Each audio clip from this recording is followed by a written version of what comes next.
বসেন। এবারে প্রথমে কিক নিবে চণ্ডীচর। আমারও খেলা শুরু হয়ে গেল। ট্রাইবেকার পর্ব মোহাম্মদ শরীফ চণ্ডীচর হয়ে কিক নিবেন। চণ্ডীচর হয়ে কিক নিবেন।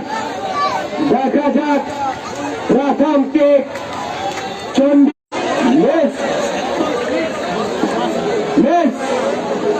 চণ্ডীচরের প্রথম কিকি মিস। আমার কবিতা সম্প্রচার করা হচ্ছে, আমার পেজটি শেয়ার করে দিবেন।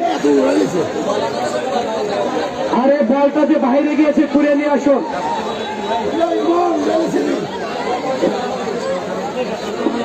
হাবিব ভাই বসেন, বসে পড়েন হাবিব ভাই বসেন। আবারও চণ্ডীচরের প্রথম কিকি শরীফ মিস করেছে। ফাহিম কিক নিবে। নাসির ট্রাভেলসের